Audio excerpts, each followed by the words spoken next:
What's going on, everybody, and welcome to another episode of Carbonite Bounty BS with me and the nerds here. How's everyone doing this week? Good. Incredible. Oh my goodness. Incredible. Yeah. I'll tell you guys what, like it's been refreshing, as we get into this for all our viewers out there. I mean, this isn't no, digital media, so to speak, as far as television. I mean, this is old school. This is square one of really the basics and where I found my love for nerdom, right? Comics. So, without further ado, before you dive into this is going to be our reaction to the Marvel series of Darth Vader comics. And before we even dive into this stuff, let's let our guy DP let you know where the guys find us at on all our platforms. Nerdcyclopedia.com. People, make sure that you're going to that website. And you definitely want to get it on all our social media platforms, Facebook, Twitter, and also on Instagram at Nerdcyclopedia. Make sure you are joining our Facebook group, Carbonite Bounty BS or Star Wars group. We got some great memes right there. Tom Hastings in the house, always keeping moving and everything. Dropping the fire, dropping that funk and dropping the fire. Thank you, buddy. Always keeping it moving. And great discussions on different Star Wars content.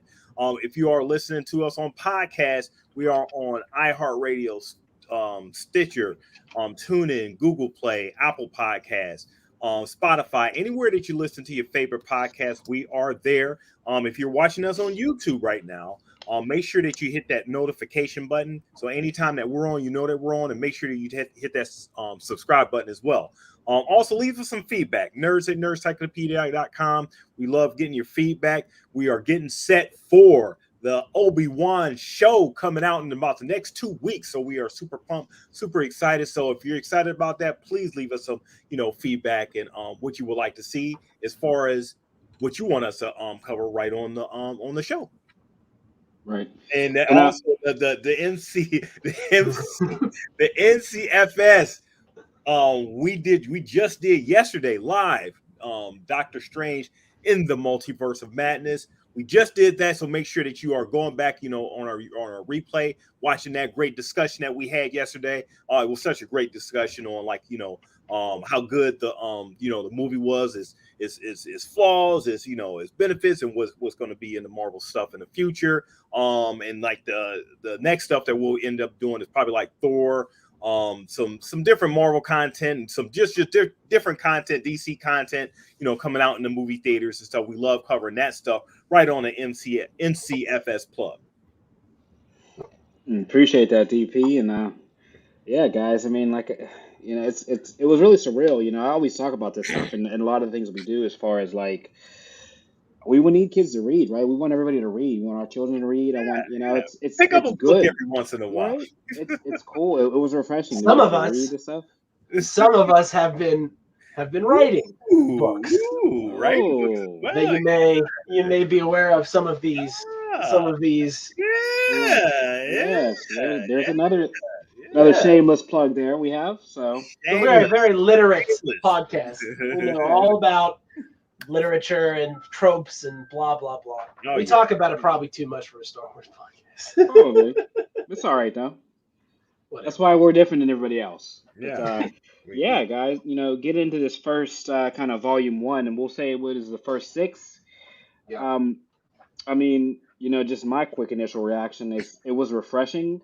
The first issue was like 40 pages, but I mean, it was fun to kind of just get into this. I know there will be a lot of material, obviously, with us reading 6 issues that we can go over. So we'll just tackle some fun things. But I mean, I guess my overarching theme of these whole first 6 is really getting our teeth into Vader and the struggle between Vader and Anakin still, as Marvel got in and told their version of him, and really, to see how really sinister Palpatine was. I mean, whether it was the way he made his suit, the way he depowered him as a person.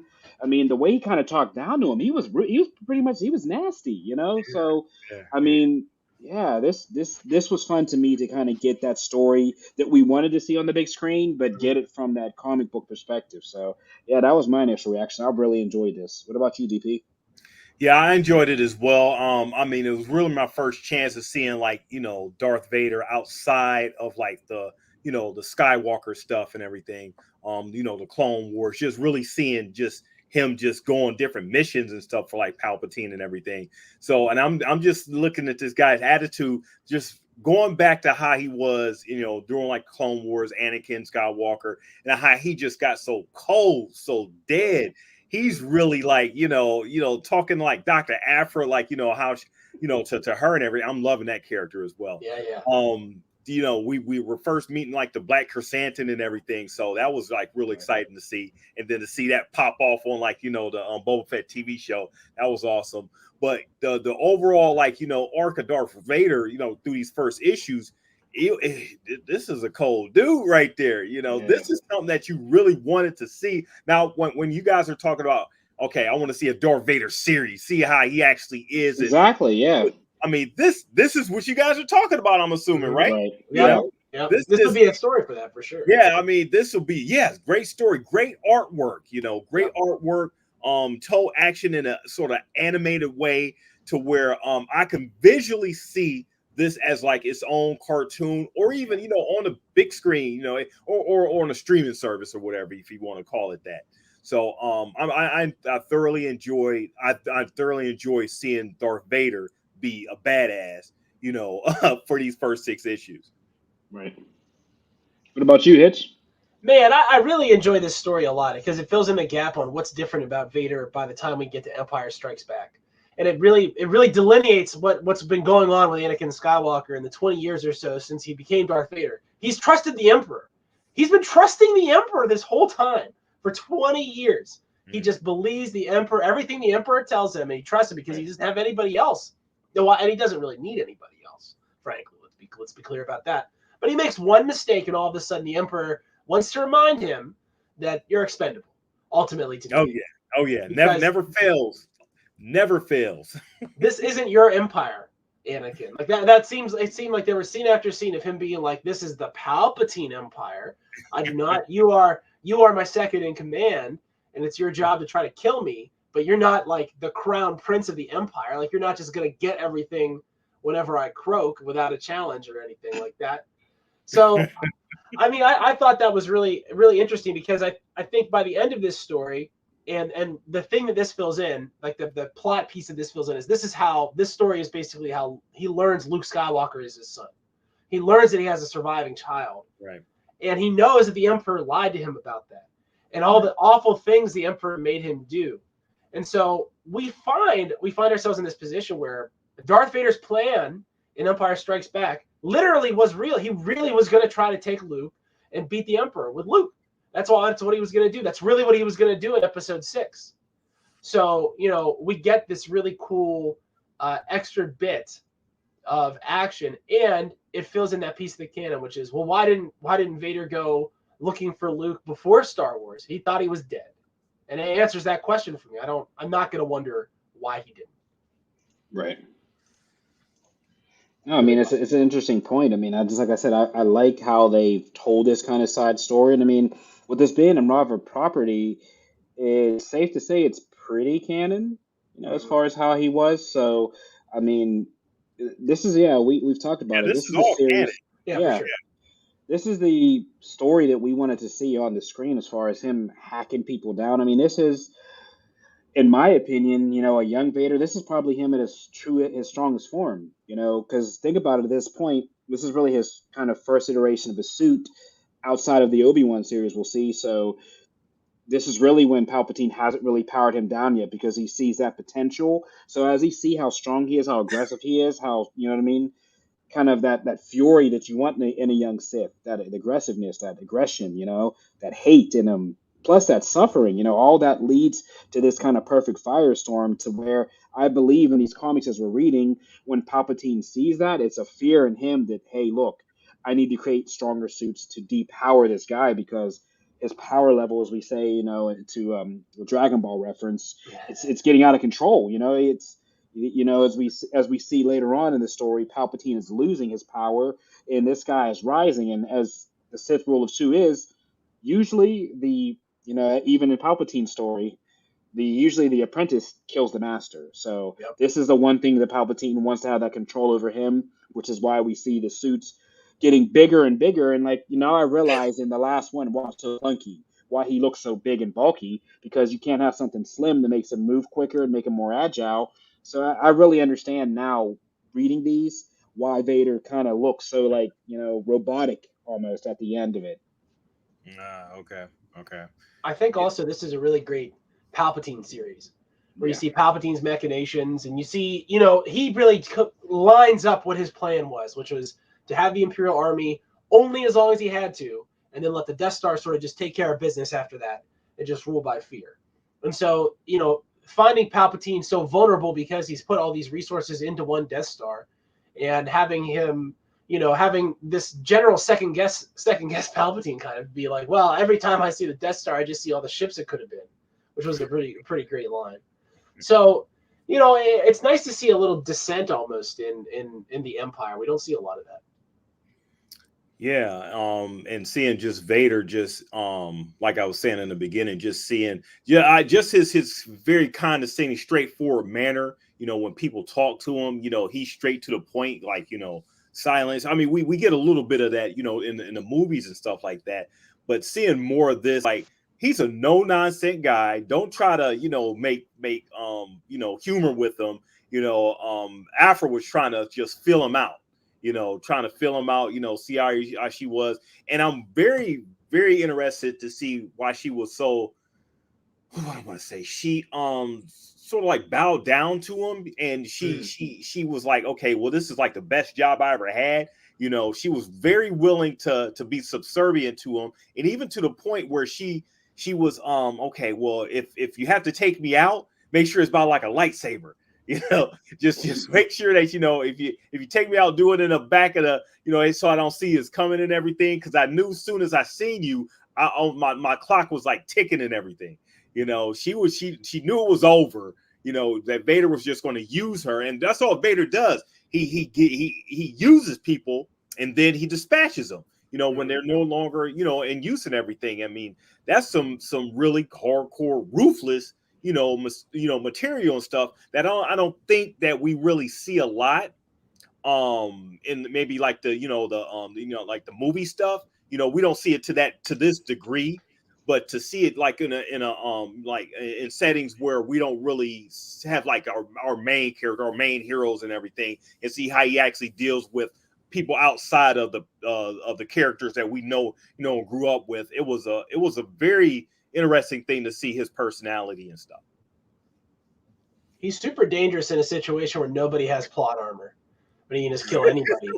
Nobody. We don't need any of these people. We don't even need the droids. And he does just blow that. He blows that droid up, right? He just blows him up. Oh yeah.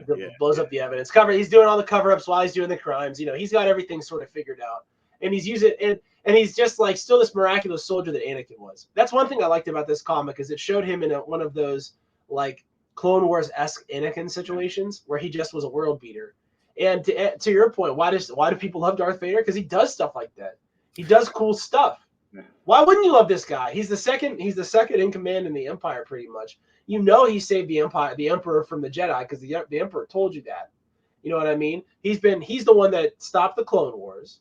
So you gotta love him. He's Darth Vader, the man. Whoa! Oh! Here we are. I'm blown. I had the dumbest problem. Sorry, guys. Yeah. A lightsaber just came right to your Right. So I had to turn on FaceTime to activate my camera. What? Okay. Yeah. What? Like, there's no switch in it to turn it on. You have to turn on FaceTime. That turns the camera on. I don't know. That's crazy. Anyway, I'm in. Okay. Hey. All right. So what did you think about this? Because that's where we were. Yeah. I read it through a couple times, because at first I didn't like it. Ooh, wow. I didn't like the sheepish Darth Vader. He was like, I'm sure you guys already touched on this, but they wrote him to be like I don't know, weak. Ooh, okay. Weak Vader. I think you're right, but I don't know that I have a problem with it. No, I mean, it definitely, based on where he's coming from and what he just went through and the failures that he had, I get it. And they turned it around. They brought it back in volume 6. I mean, they were in the last book. Yeah, they brought it back. We got Vader back. I really like that Tag was the new Tarkin. Like, I thought that was, like, I wondered, like, did any of those guys survive or did they all die? No. Tag was on a mission somewhere else and avoided the whole thing and became, in charge of the, Imperial Navy. So that was cool. Brought it back. I love the cyborg guy. I mean, these are all new characters for me. The Doc. The Doctor. It's a Silo 4 or 5 or something like that. Yeah, he's 5 now. 5, yeah. Very, he's not 4. I'm 5. He's very emphatic. I'm 5 now. I love the grab it. Honestly, I haven't read a comic in probably 15 plus years. So that's it was legit to like sit down and read a real book again, so real literature. So we began the show talking about how parents should, make sure they teach their children to read, yes, a book every once in a while. And it's the perfect book to pick up. I mean, a comic book. Well, I borrowed it digitally, so I'm reading it. I'm on the iPad, but that iPad, I don't have any physical. No physical comics here. Right, but I remember picking up that issue, that new, whatever, and having it and smelling it, and leafing through it and looking at all the junk I could buy for $1.50 shipping. I dig all that, and it was nice to get back into that with this read. So I appreciate this whole thing that we're doing, regardless of how I felt about Vader at first. But I get it. I read it a couple times now. I'm in. I think you're absolutely right about Vader not being triumphant here, right? And we see him at the nadir of his fortunes. This is the bottom. I mean, he should be dead, right? I mean, I think the Emperor's sort of pissed off at him that he's alive, is what I kind of get here. He's like, why aren't you dead with the rest of them? It's like, well, this guy's alive. That guy, I sent him away. I did that. Me, the Emperor. Why are you alive still? I've been thinking you'd be dead for years. And that's the voice I used when I was reading it. Yeah. Skeletor. That's always he has the best voice. He has the greatest voice. I have other apprentices. No more of that. You know what's interesting about this though is when you talk about these comics is like the whole how this ties in is DP alluded to these, reading these comics right before this Obi-Wan series. Like I just like to see how ruthless he is with these Inquisitors, because you tie in how he dispatches these things. Like, I mean, this guy literally uses these people. He's just using the Inquisitors. I mean, is he going to just hack them down? He's used. That's all he does. Finding that entire Republic army. I mean, like that battle droid army that he can just do whatever. Like it doesn't matter. He could just send them into a fire pit and they'll just go. I mean, he basically can win any battle with with his troops, with his droid army. From the Geonosian Queen. Nice family over there. Gross. How great Haven't you taken enough from us? Nope. I love it. Nope. Yeah, that's what I'm saying. This guy is cold. He's ruthless. I mean, it's not too often where I'm reading like a comic about a bad guy who's like the protagonist, of the. I mean, he's like the protagonist of the story. This is his comic, and everything else is surrounding, his story and stuff. So towards the end there, where he finds out that he does have a son. That was a big, good cliffhanger and revelation to, right. Make you just want to jump ahead to like, the next few issues and stuff. So I'm curious. I know all this is canon. All this is already spelt out, but filling in the gaps of some of this stuff is just so good with this universe, because you're already invested with like the, the characters and stuff, finding out, okay, well, how did they feel when they found this out? What did they do? How did they react and everything? What does that look like?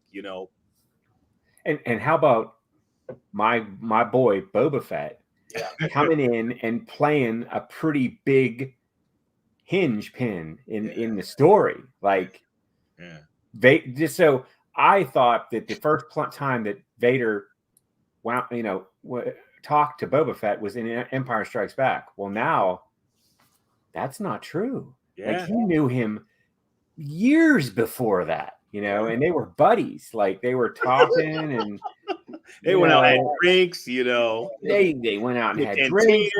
They had back to tea together, whatever, and so they brought him in the beginning, his so Vader's co-pilot. What's that girl's name? Escapes me at the moment. What's her name? She's always like, he's gonna kill me now. He's gonna kill me in the next sentence. He's gonna kill me. Dr. Afra. Yeah. So she's already one of my favorite characters. Yeah, and I'm already thinking who's gonna play her in the Disney Plus series of this. Yeah, because this would make a great, like maybe a 6-parter. For sure. But Boba Fett coming in the beginning and the end, that was great. It really would. You're right. You're absolutely right about where this should be. And I think that filling in the gap, because we know that, Tamora Morrison's under contract. Mark Hamill's under contract. Mm-hmm. And we also know that these guys run into Boba Fett on Ord Mantell, right? We know that because Han says they ran into a bounty hunter there. It would only make sense it's the same exact thing since it's happening at the exact same time. And if you played Shadows of the Empire on N64, you'd know all this. That's right. You'd know you have to get the swoop gang. It's so frustrating running those guys into the wall. And see, N64 generation didn't have great collision detection because everything was like 4 polygons. Right, so before you knew it. You just get blown up. That video game ruled, guy. I honestly feel like we should do a Shadows of the Empire video game review for Shadows of the Empire. It's that good. It was really that good back in the 90s. Dash Rendar. Some great, and all the great Hoth action at the beginning. It opens up in the Battle of Hoth. Ooh. Yep. Ooh. Anyway, that's off topic. That's off topic and stuff. Oh, yeah. Sorry. I derailed the whole thing. No, you're good. I kind of like, as Ken alluded to towards the back end of these episodes as well, is kind of the Emperor kind of slaps Vader back a little bit, like, basically telling him, like, you realize I made you, right? Like, because, Vader, he feels like he's stepping on, the Emperor's toes. Like, you did this battle without him behind his back, and then Vader's like, well, you're training people behind my back, and I kind of like that Anakin, that human is still left a little bit in there, that you see that pushback. And he's punching back a little bit. He's not taking it all on the chin, right? Yeah. And that's something Sidious doesn't like, obviously, because, he kind of hits him back about the, Mustafar. I'm surprised Sidious didn't say something cold like, I killed Padme, right? Like, that's something he would say. All bets are off. I feel like if he tells him that he killed Padme, that would be all bets. But it's not even true. You wouldn't say that because it's not. I mean, unless we're saying that he reached out with the dark hand of the Sith and murdered her from across the galaxy in the presence of 2 Jedi Masters that had no idea. I mean, hey, we've seen worse, Hitch. We've heard seen worse. I would definitely be down to see that, right? If they want to fill that gap, right? I'm all about it. But I definitely want to see I would definitely want to see more of that story. I want to see this being told in tandem with that Boba Fett, Luke, Han, like that other story. It seems like it would be really good. And if you did a series that was basically, one or the other or both, I'd be really happy with that. And every time I've said that Disney should do something, they have, which means they just have the ideas a year before me. But I'd like them to. I'd like them to make this. It would be great. Yeah, they have some decent humor in there too. One of the droids, the one that was. Oh my god, 000. Yeah, 000. when he wanted Vader to thank him and everything, and then he was just like, well, you can have he could be a little bit more what do you call it? I can't even think of it right now. But Vader was being disrespectful to him, and he didn't really reciprocate to the 000 like 000 wanted him to. And he reacted a different way, well, okay, I'm just trying to give you a compliment, but Vader's just being a dick. Vader does not go off his.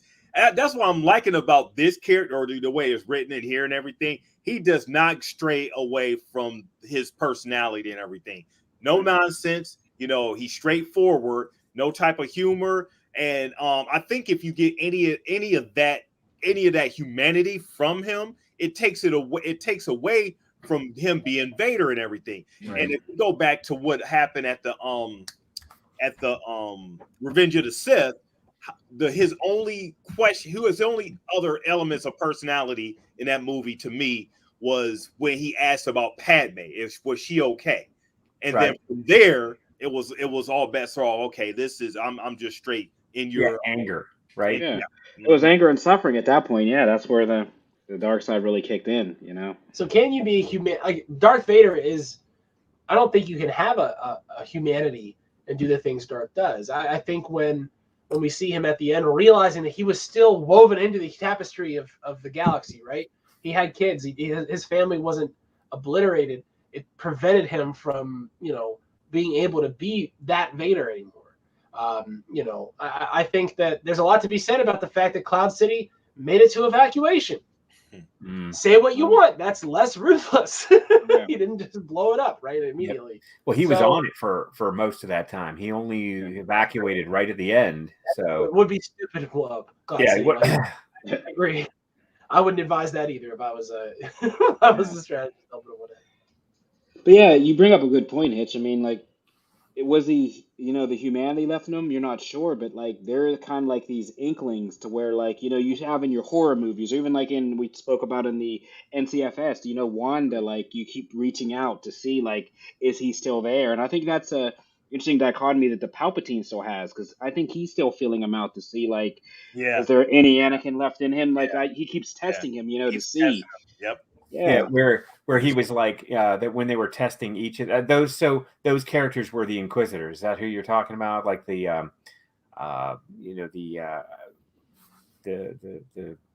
Transjoidian and the two Jedi. Those are going to be the Inquisitors. They're not yet, right? Right. They're just molding them. So Palpatine was like demonstrating, or each one was being demonstrated, and Palpatine was like, "All right, next." Next. Now, this is ridiculous. This is terrible. This is just a lizard. I said bring me something to replace Darth Vader, and you just did a lizard. It's just a lizard. But Vader was taking each of them out, like besting them very simply too. Like and only at the end that the guy had to come in and save him. But I don't think he really had to, right? I don't think he really had to save him. He just wanted to kill the Transdojan. Yeah, just wanted him out because he was probably the weakest link of all of them. But yeah, I mean, you guys are right. I mean, there's this Palpatine's like still trying to figure out like, did I make the right choice? I mean, is this guy really going to be, is he going to let me push him around like everyone else did? Or is he going to have like this too much human in him, and he's going to make decisions and he's going to think emotionally, and is that going to unravel everything I'm trying to do? Well, let's put our politics hat on and how think big about does that hat have to be? It's a big hat. So let's think about Palpatine is gone through this experience where the Death Star's been exploded. Everybody knows it. Can't hide it. Death Star's gone. Had it, announced it, did probably a whole rollout of marketing, and then boom, super embarrassing. And so politically, he is probably as weak as he's ever been. And who is going to be a danger to him? Well, it's certainly not the idiot Senate that's left or whatever he left with them. The Separatists are gone. The Stormtroopers work for him solely. It's Darth Vader. And so Palpatine actually has to deal with Vader here, really, in a political sense, in a dynastic sort of empire, like the Byzantine Empire, like the Roman Empire, where there's a lot of adoption and like naming of successors and stuff. Things can get hairy when stuff gets unstable, and it looks like if it looks like your government's going to topple, the most likely person that your opponents will put on the throne is the heir apparent. Mm-hmm. So Palpatine has to get Vader back under control here, even though it is, and he basically has to blame him for something that really isn't his fault. Right. I mean, it's hard to. That's mind control. That's mental. Like I mean, that's what a leader does. Well, one of those, type leaders that do that type of stuff. We've seen it like as a trope on like TV shows and, movies and everything, Imagine it's Game of Thrones, right? Hey, exactly. And then Palpatine's one of those, like, he's like the king of Westeros and his dragon's dead. Yeah. You know what I mean? He always has to have someone that's going to take the blame for something. Right. And I think he's thinking that Vader is a perfect patsy in this, right. And because he's already taken the Death Star. Because he is. Yeah. I mean, it's not like what's the job? Kill the Jedi. Vader does it. Yeah. What's the job nobody can do? Get the Death Star done in like 1/4 of the time. Send Vader to do that shit. He'll never be able to do it. The problem is Vader keeps winning All he does is win. He just goes there and does the mission, and then he's just like, "What else do you have?" And Palpatine's like, "Whoa, you're back." You know? He's like, Yeah, you're back. What are you doing here? I thought you were taking much longer.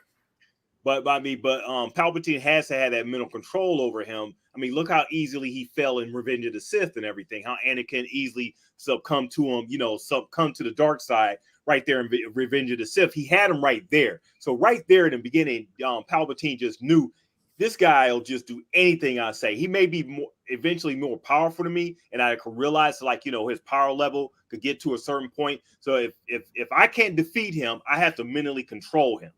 Somehow, some way, keep shutting him down, keep, belittling him. Vader does that to everyone else, but Palpatine, and it's a sight to see. And how are we liking like these new characters like Dr. Alpha, Silo, Five, how are we liking these characters? I love the droids too. Like that's how you know a Star Wars group of characters is complete is when the droids are talking and you're like laughing about it. And God damn it, get these droids off the screen. Anytime you're doing that, the group's not set up right. Yep. Yeah, I think it's a great mix. It's got a great feel. The writers of this comic, I think, took the vibe that we all like and built this story around these characters. I think it's real good. Something I was just thinking, like, there was one line Palpatine said, "When I named you Vader," like he said that, "I named you Vader." So where did that come from? Like, I was hoping to get a little bit of background because Darth Vader is Dark Father in German. So is there something there? Like he knew, he like foretold this whole thing that he was going to be the father of Luke and Leia, that were going to rise up, and he wanted to like actually take them, sift them up, get them under his wing, and basically get rid of Darth Vader and run on Luke. I think that's what's going to be happening here now. Yeah. Palpatine wants Luke bad. Yeah, I mean, as we learn that later, it makes it kind of weird because, as we fast forward to, the sequel trilogy and the way they told how he was able to control things, and I said this, DP, tons of times, this is what muddies the waters of all this thing. Because if you're telling me at this later point where he has no power and he's almost dead, that he's able to bring two people together and all this Force dyad stuff, you don't think he knew that Leia and Luke were alive? That he couldn't sense them? I mean, that's where Palpatine was clouding him. I think he was manipulating him and mentally destroying that part of his memory, because it even seemed like when Boba Fett said, "I'd lost him, he's tricky, but I have a name," and he said Skywalker, that brought back all these flashbacks, like mental blackouts. And I think that was all caused by Palpatine. And I think it sort of explains too why the sudden change in his personality, or gradual change in his personality over time. Because Anakin was not the way this Vader is written here. That Anakin was nothing like this. So how do you get a guy to be so loving and like how he was, but filled with like some anger issues and stuff, to go be so cold and so distant and just so just like how he is and everything. I don't know, Sam. It must just be all the child murder. Yeah, you killed. Yeah. I mean, let's not discount all the Tusken Raiders. Thousands of kids He killed some. I'm not even talking. We can talk about the other instance of child murder in the prequel trilogy from the Jedi Temple. I don't even have to be. We have to keep going back to that. I mean, we have to go back to the child murdering. Yeah. Then we have this man has been Darth Vader for 20 years at this point. He murdered his mother. It was a war. His mother. Yeah. They beat his mother and tortured her to death. I think I would be killing some Tusken Raider babies myself. So Vader's still feeling guilty because Palpatine lets him know consistently that he killed Padme, or Padme died, or sorry, Padme died because of him. He may not have killed her directly or whatever. Palpatine's telling him that because here's what I think. I think, I don't know if Palpatine knows where Luke is, and my guess would be that he doesn't, just because he doesn't go kill him. And I think he would go do that on his own and try to get him and take him over. Where's my battery? Wow, T-Mick, like, he's just gone as soon as I start talking. He checks out. No, my battery's dying. All right. So here's my theory, right? So I don't think Palpatine knows where Luke is, but I think he knows that Luke exists, and I think because I think he could feel the birth and feel Padme actually die, right? Because I would think if I were Palpatine that I would want to have Padme somewhere that I knew where she was in some sort of suspended animation until we can cure her or whatever, Right. just so I can lord that over. Use her as leverage. Yeah. Basically, That's like that. sick. That's sick. So why is he watching Vader? Because I think the Emperor knows the second Vader finds out Padme's son is alive, he's gonna go find him, and I think that he's gonna be obsessed with it. Yeah. And I think it would be obvious from the fact that he got obsessed and what he was doing that he would know about it, right? And so when he finds out he has a daughter too. Well, that's a whole other thing, right? That's probably that. What's interesting now is that this makes me think that the real secret of the original trilogy is Leia, right? That's really who they were training and really who they wanted to run everything. And Luke was just some side project to distract Anakin, essentially. It's really what it seems like. I hope we get a little bit more of this in Kenobi because I would really like to see Kenobi meet Leia as a kid because that'll be interesting. Yeah, she's awesome. Yeah, right. She's a cool kid. It would be. But if we talk about this, the way that I feel the Sidious Axis way is, think about it, what he did to Plagueis. I mean, this guy has to have one eye behind his back because he's backstabbed arguably the strongest Sith. I mean, this guy, Plagueis, can literally resurrect people from the dead. The same thing that he promised Anakin. Plagueis was literally the only person that can revive the dead. And as we see in these comics, this is what he told, this was Vader's other mission, is finding ways. Didn't Plagueis teach Sidious? Doesn't Sidious have all this? Teach him that. That's the thing Sidious It's when you kill. I think when the Sith apprentice kills the Sith master, they get all the knowledge because the Sith master actually inhabits their body, so they don't need to learn. He wouldn't need to learn the skill. He would just need to kill Palpatine. But something like this, I don't think you can just take by osmosis. I mean, I think you need to practice it because it's so unnatural. I mean, it's so it's not of the normal realm of the, so you need to be trained, you need to be shown to conquer death. I mean, that's no easy feat.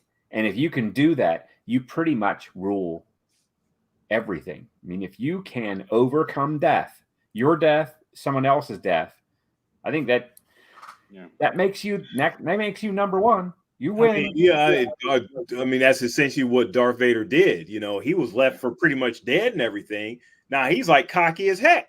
So Palpatine, resurrected him. If you want to call it that, and he's just going around slicing and dicing folks. I mean, this guy. There's only one move that ever beat him. So as long as he doesn't try to, jump over somebody's head by 4 feet, only 4 feet, not 40 feet, but only 4 feet. And as long as he doesn't do that, he's probably fine. You figure he's undefeated. He didn't double tap A. He just he needed a double jump. You got to double tap A. This guy's like Tyson going into the Buster Douglas fight on Mustafar, and all of a sudden he's just laying it out there, and it's like, what are you doing? You didn't pay attention. He tried to jump over him. We're going to the cars. He tried to jump over him at the end, and there was a quick knockout. Obi-Wan Kenobi took the lightsaber and left. We go to the cars. To think about it though, it was crazy as I think back towards that. After he cut him up, why didn't Obi-Wan drag him up, and try to help him, right? Or kill him. Done with him. Either or. You're right, because leaving him burning is the worst possible thing he could have done to him. He could have put him out of his misery, helped him a little bit and tried to get him help. I think he knew that his brother had fallen. I mean, I think he must have sensed something, and he was just like, well, you know what? It was that video he just watched where Anakin murdered all those kids. Right. So you can't forget all those Tusken video of the Jedi children. Talking about the Jedi children. He watches the video and goes, "Oh my god!" Yeah, that's his reaction. So he knows. Yeah. Oh, you're talking about those children, the younglings. Those children. They knew what they signed other up children. They knew what happened when they were selected from their families at 2 and brought to the temple to be trained by Master Yoda. Sometimes, just like stormtroopers and TIE fighter pilots, they knew what they were getting into. Listen, they don't call it Star Games. Yeah, it's called Star Wars. Come on, that's war. It means things stakes. are going to die. Like that Godzilla that attacked the Emperor that one time. Yeah, how crazy! Remember how that happened? That was weird. So by the end of this story, are we thinking that okay, as soon as he finds out that he does have a son and everything, that's sort of like his out in a way, he's thinking because he's making that call, that Yeah. FaceTime call to FaceTime call to Boba Fett. right to Palpatine and stuff. Palpatine says, okay, so I sense some anger in you. So are you ready to bow down, or are you gonna, spout some words to be more defiant and everything, and Vader starts saying, okay, I see what's going on. I'm humble and, all this, that, and the third. But on the end there, he says, he has a son and it'll all end up being mine. He has a final, he'll be mine. It'll all be mine. So are we supposed to think that, he's ready to plot? Yes. Yeah. I think that we're thinking that he's going to get his son, apprentice him, and destroy Palpatine, which basically happened. Yeah, basically happened in as far as the my world of Star Wars. Basically, yes, Darth Vader killed Palpatine, and him and his son are now the leaders of the galaxy. But he turned right at the end, so. But yeah, I think I'm all right with you, DP. I think that we're thinking that he's going to find his son and apprentice him. Well, remember what he said in Episode 3 as well. My new empire. Your empire, Anakin! Yours! Right? So this isn't a new thing. It's the rebirth of his original dream with Padme and his kids, now that he knows that there's a legacy. And I think that Vader feeling like he has a future outside of Palpatine is such a powerful thing for Vader to experience. And it makes all the stuff he does in Cloud City make a lot more sense. It makes the way he's acting like this stuff he's doing on Hoth is feels like a little bit of a side project. Like he's not telling the Emperor all his stuff. The Emperor knows he's looking for Skywalker, but Vader's conducting it however he wants.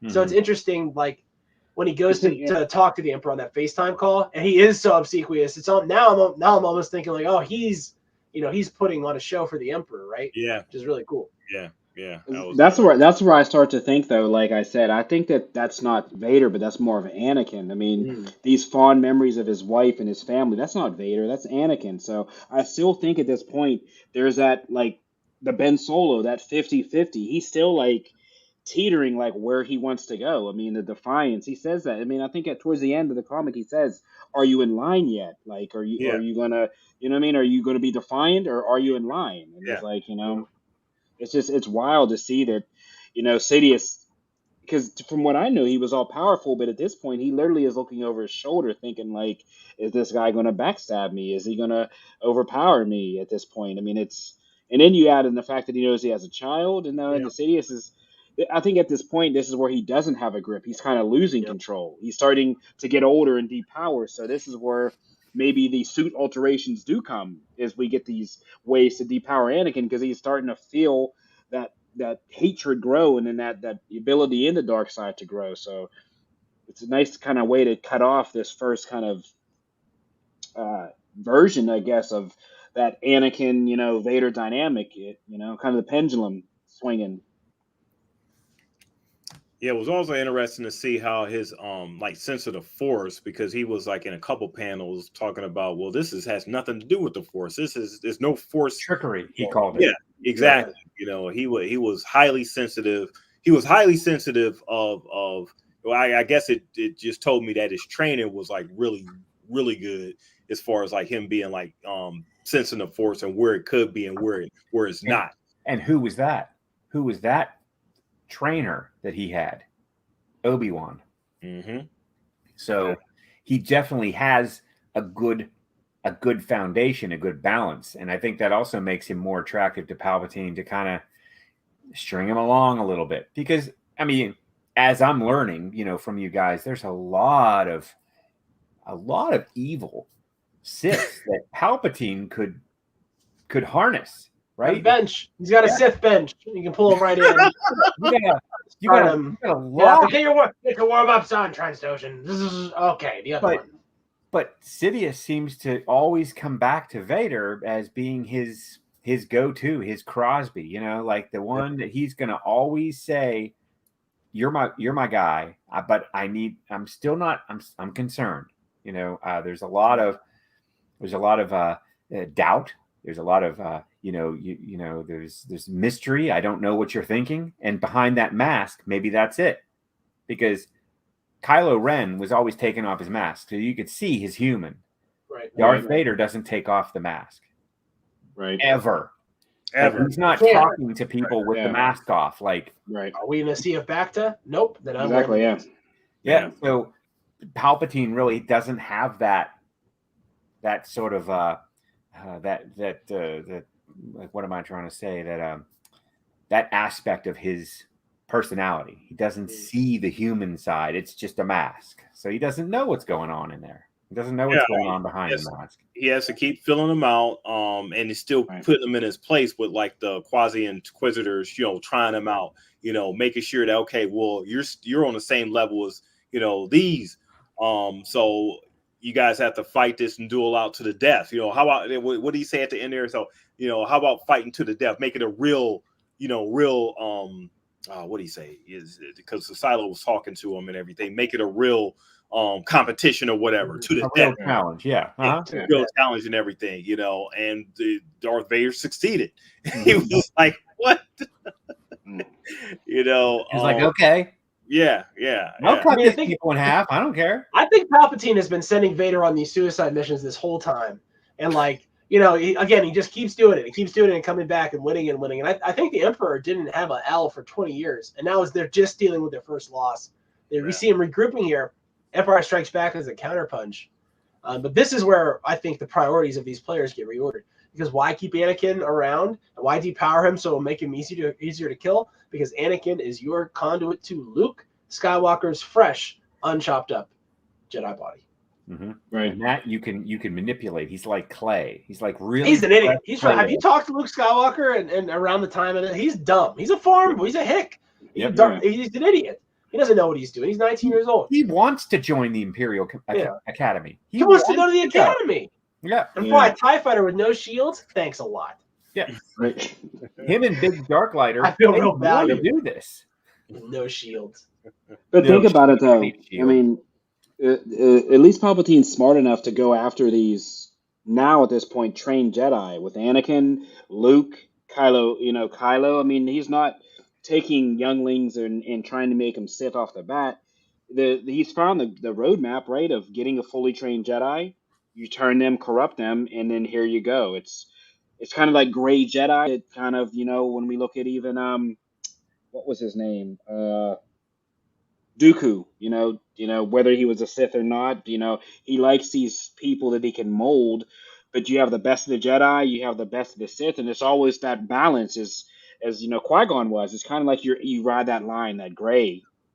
I think that's his perfect person to grab to mold, because it makes it so much more easier for him then to manipulate. Yeah, poor Dooku. That guy. I get to feel bad about that. I'd like to see a short, like a one shot on Dooku. I'd like to see that. I know I've seen it. I mean, I know there's comics on it, but I Count's heads are getting cut off. Yeah. That's the end. That's where it ends. But I want to see what led up to that. His great demise by Anakin Skywalker, right? I mean, that was execution. Well, he got beaten in an audition the same way Vader wins here, right? Vader won that too. Yeah. All that was. Well, can I replace you with this idiot that has been with the Jedi since he was 10? Sure. It was the same thing. Sidious is sitting there like, okay, go ahead. Try and kill this guy. I'm going to see if he's worth his medal. I'm going to see if he's worth his weight. And he was. But think about it, though. When he had Obi-Wan captured, I mean, it was the same story like as Vader, right? He joined me and let's kill the Emperor. He kind of laid it out like, I'm not really a Sith. I just need the dark side because it's stronger than the light, and I'm trying to kill this guy. Except, this is a young Obi-Wan who was naive to understand what he's saying. He's basically telling you, bro, like, let's kill him. This is the guy, and I'm curious to see how this story is. I mean, of course, we got the next issue coming out and everything. But I'm curious to see how this is going to just develop. How long Afra is going to stay loyal, to him. Me too. I think she'll be there till the end. I don't think he's going to let her go. Yeah, she not let her go. But I'm seeing like she did something that was really interesting to me. she was like, when Vader was leaving at a certain point, she was like, may the force be with you. You know, she said that. So which makes me, think that she has a lot of, she has some sort of goodness in her heart. She's just pretty much working because, for him, because she feels that she has to and everything. So I'm wondering how long she's going to last on that side, of the coin there. Is she going to end up being like a good guy, while she's doing Vader's bidding and everything right now, she's cool with it and she's really happy with her job. Yeah. Why I've never heard like a bad guy say like, may the force be with you. Well, so, he told her don't make, keep yourself useful. Yeah. You don't the have minute you're not. Yeah, that's as soon as you're not useful anymore. And she talks a lot too. So she knows she can be annoying, but that's what keeps her alive and everything, and her like talking. you said, her talking, making herself useful.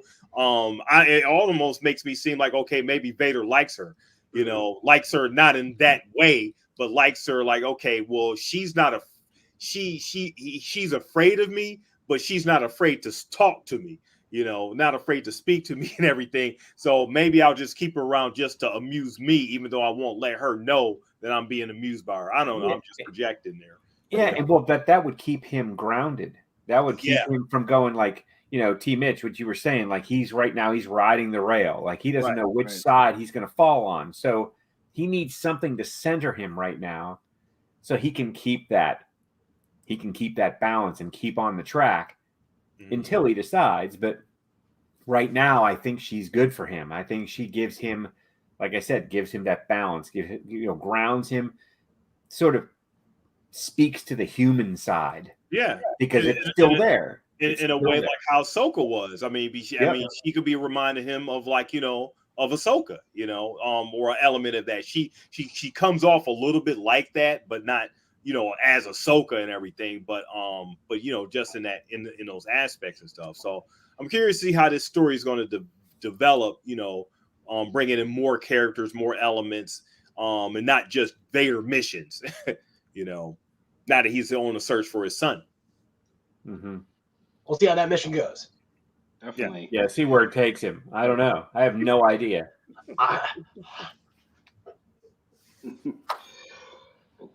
But yeah, guys, it's definitely been a great discussion on this first 6 episodes so far. And I mean, with this content coming out, it's funny. I in our group chat, I shared a picture. Ahsoka officially just started shooting. It looks like this week. Andor is shooting, and Andor is going to be back to back. So they're shooting Andor season 1, spoiler alert, and season 2 back to back. So yeah, they're going to start doubling up. Like they did they did that with the Mandalorian. So they these actors obviously try to shoot these things as close as possible. So we got that coming, Ahsoka, Andor, Obi-Wan coming out. There's a lot of content. We have these comics for everybody. So definitely, as we said, please stay tuned to all our channels. I mean, the Nerd Comic or Nerd Psycho Comic Flick Show. Oh, tongue twister there, but yeah, there's a lot of content coming out on that end. So please, as we say, please tune into that as well, because there's definitely umpteen amount of Marvel projects coming out, DC, any kind of fun stuff, nerd Marvel. You'll see our handsome faces. Definitely. Right. And also, as we talk about on the socials, if there is something you guys want us to react to, let us know. I mean, there's all kind of nerddom things. Don't know if you'll see me on a Star Trek cast. So if you guys ask for Star Trek, me being loyal to Star Wars, I'm sorry, I will not do that. He's anti-Star Trek guy. I am. I don't know. I feel like making us watch all the Star Treks could be fun, like a fun experience for everybody else. Making us watch all the original one and then tell you what, I'm a fan of the the Shatner series, and I am going to watch on, I think, what's it on Paramount Plus, that they talk about Captain Pike. Like the guy that trained Kirk. No interest. So it's like no interest. I think is it that they don't have money? Is that it? When they come out, they're like, we don't have money anymore, and you're just like, nope.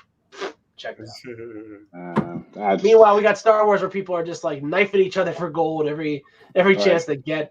Star Wars is. Can you guys see this? What do we have here? Ooh. Ooh, Is that coffee. it's like a Keurig or something? Star Wars Yeah. Keurig? Single serve Darth Vader coffee maker. You like that?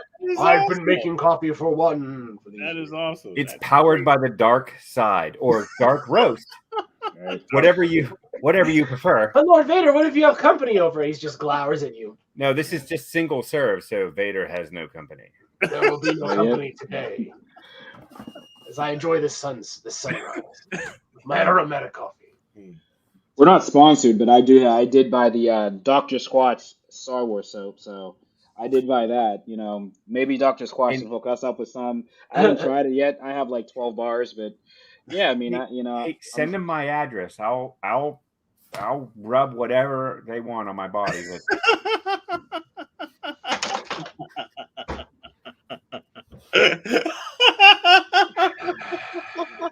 As long as it's Star Wars. Woo, boy, look at the Wow. time here. Right. Oh, man. That's why mine's with you. It's live, folks. Late night live fun, right, guys? Late night live fun. All right, that's it. But, That's it.